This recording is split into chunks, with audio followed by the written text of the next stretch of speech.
All right, so in the previous vector, we started to talk about vectors a little bit. But there was one thing we kind of didn't talk about too much, which is when we talk about things like displacement, we're usually referring to some sort of, or we're implying some sort of origin and therefore a coordinate system. Maybe you could think of like a Cartesian coordinate system like I have drawn over here. And in that case, if you have some vector,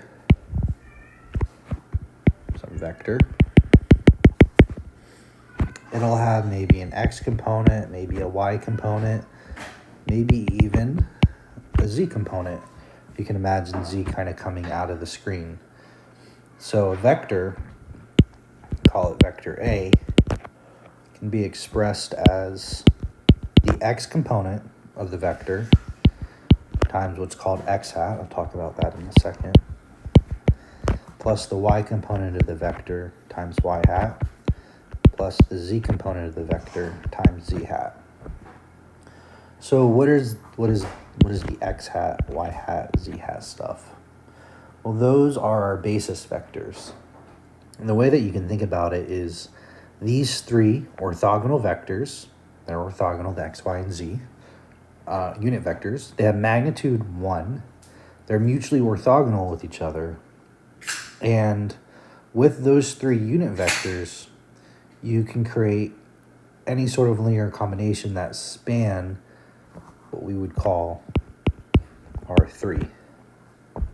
So if you multiply by some number, what have you, they span the real numbers in 3 dimensions. So any vector in R3 can be expressed in this way. So we have some x component in the x direction, some y component pointing in the y direction, and some z component pointing in the z direction. And any vector in R3 can be expressed that way. So that's what we mean when we say a basis vector. Okay? Well, this is sometimes helpful because now when we think of, for example, adding two vectors,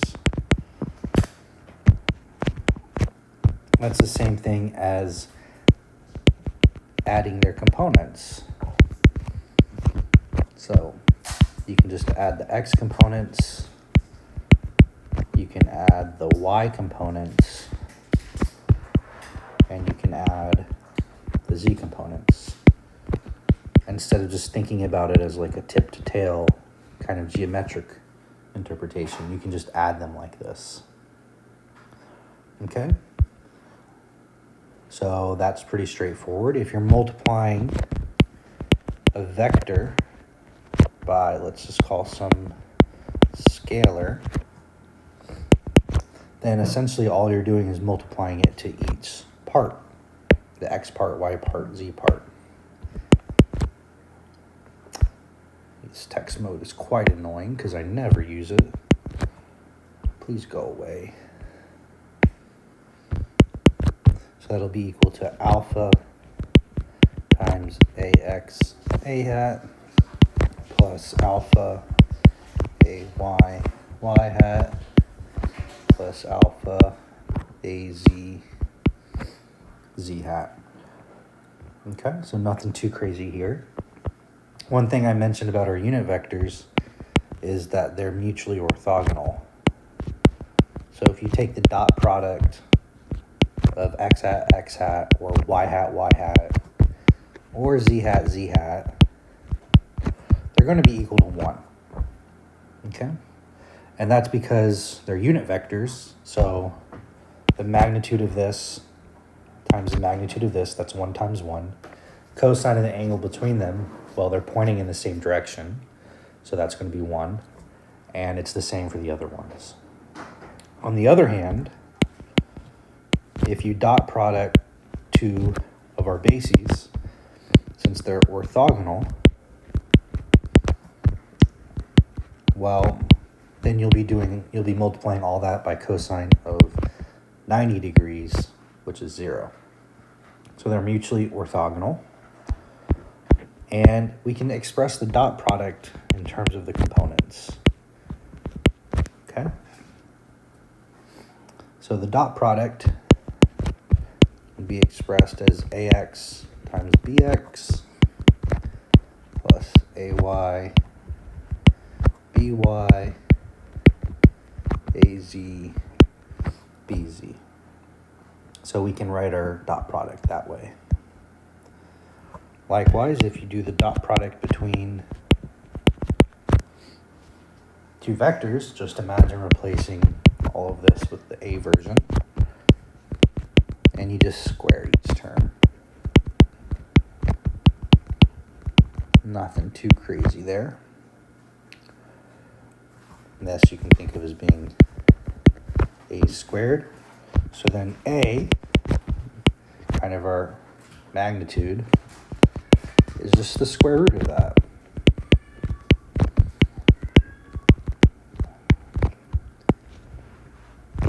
Okay. So we talked about the dot product with our unit vectors, and you can do something similar with your cross product.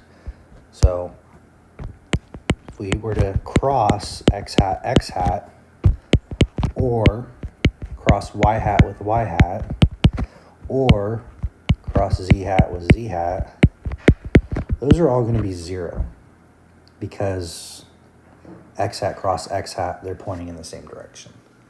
Same thing with y hat, z hat. You're essentially taking the sine of 0 degrees.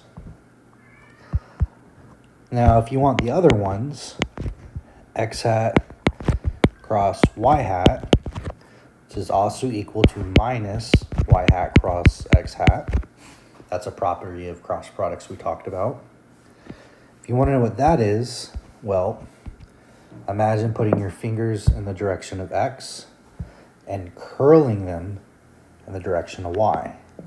So if you had your fingers here and you want to curl them that way, my thumb's pointing up. I can't imagine yours would be doing anything different. So it points in the z hat direction. Likewise, y hat cross z hat, using that same property, is equal to minus z hat cross y hat. So now put your fingers in the direction of y and try to curl them vertically up in the z direction, and you should see that your thumb points in the x hat direction. And finally, z hat cross x hat, which is minus x hat cross z hat. Again, put your fingers in the direction of z, curl them in the x direction, so have your fingers pointing up out of the screen, then curl your fingers towards you, and your thumb should be pointing to the right. So that is what y hat is equal to. So that is how we express that. We can also express our cross product in terms of the components. So in terms of the components, it is a y b z minus a z b y x hat plus a z bx minus ax bz y hat plus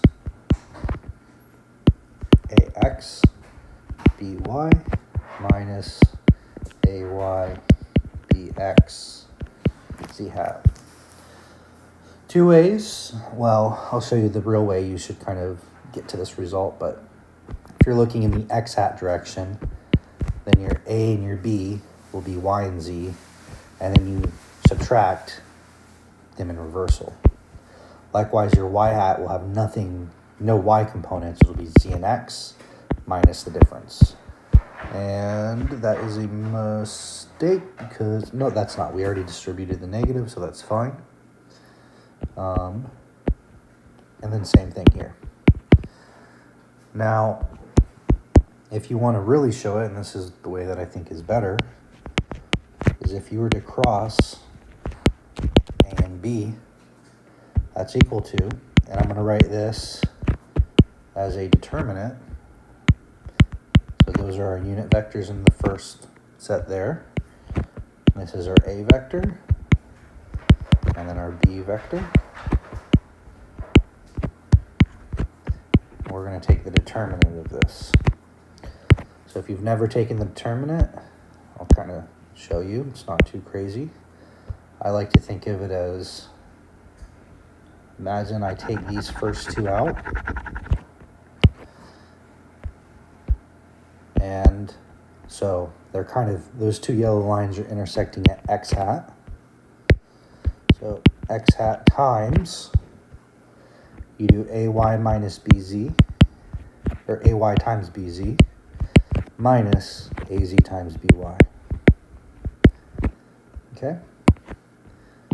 And then let's see if I can erase some of this. I can, perfect. And I should probably close this out. And now we're going to do the same thing, except instead of going down that section, we're still going to cross this top one down. Now we're going to cross the second part here. So notice our t is kind of at the y. And with any determinant, you have to change one of the signs. So we'll do minus y hat. And then now you're going to do ax times bz. So we're ignoring that part. Minus az bx. So you do this kind of,